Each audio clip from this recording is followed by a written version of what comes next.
ঘুমাতে যাওয়ার আগে দুইটা আমল টেনশন কমায় এবং হার্টের রোগ থেকে আপনাকে মুক্তি দিতে সহায়তা করে। এর নবীজির এই সুন্নাটা আমরা মানি না দেখে অনেকের আমাদের মারাত্মক রোগ ভিতরে ভিতরে বাসা বাঁধে, অথচ আমরা বুঝতেই পারছি না। এই যে ঘুমাতে যাওয়ার আগে নবীজির দুইটা এমন স্পেশাল সুন্না ছিল যে দুইটা আমাদের মেনে নেওয়া উচিত। এক নাম্বার হচ্ছে আল্লাহর হাবিবের একজন সাহাবীর কথা জানেন, এই সাহাবী 3 বার জান্নাতের সুসংবাদ পেয়েছেন এই সুন্নাটা মেনে। আল্লাহর হাবিব একদিন এক মজলিসে বসা, বললেন এখন যে মজলিসে উপস্থিত হবে সে জান্নাতি। তো সাহাবা একরাম লক্ষ্য করলেন একজন সাহাবী তিনি উপস্থিত হলেন। দ্বিতীয় দিন আল্লাহর হাবিব আবার বললেন এখন যে উপস্থিত হবে সে জান্নাতি। সাহাবা একরাম লক্ষ্য করলেন ওই একই ব্যক্তি আবার উপস্থিত। তৃতীয় দিনে একই রকমের ঘোষণা আল্লাহর হাবিব দিলেন, জান্নাতের সুসংবাদ। ওই একই ব্যক্তি ওই সময় উপস্থিত হলো। সুবহানাল্লাহি বিহামদি। একজন সাহাবীর একটু কিউরিওসিটি জাগলো যে আসলে ঘটনাটা কি। এই সাহাবীকে 3বার নবীজি জান্নাতের স্পেশাল সুসংবাদ দিলেন। এই সাহাবীর এমন কোনো আমল আছে কিনা আমি একটু খোঁজ খবর নেই। তার কাছে যেয়ে বললো যে ভাই আমি আপনার বাসায় একটু মেহমান হতে চাই, আমার একটু সমস্যা। বললো ঠিক আছে চলেন আমার বাসায় চলেন। 3 দিন যাবৎ তার বাসায় থাকলেন। ওই সাহাবী বলছেন আমি 3 দিন লক্ষ্য করলাম স্পেশাল কোনো আমল তার দেখলাম না।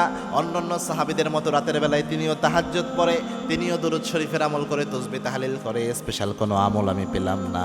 3 দিন পর আমি ওই সাহাবীকে জিজ্ঞেস করলাম ভাই 3 বার নবীজি আপনার নামে জান্নাতের সুসংবাদ দিয়েছেন, কোন আমলের কারণে বুঝলাম না, এটা দেখার জন্য আসছিলাম। ওই সাহাবী বলছেন ভাই আমার স্পেশাল কোনো আমল নাই, তবে আমি রাতের বেলায় যখন ঘুমাতে যাই, ঘুমাতে যাওয়ার আগে আমার উপর আমাকে যারা অত্যাচার করেছে, আমার উপর যারা জুলুম করেছে, আমাকে কষ্ট দিয়েছে, যাদের ব্যাপারে আমার অন্তরে ক্ষোভ রয়েছে সব আমি ভুলে যাই, সবাইকে মাফ করে দিয়ে এরপরে আমি ঘুমাতে যাই। যেই আমার উপর যা করছে আল্লাহর উপর ছেড়ে দিই যে আল্লাহ দেখে নেবে, আমি সব ভুলে যাই, আমার মনে কোনো কষ্ট আমি রাখি না।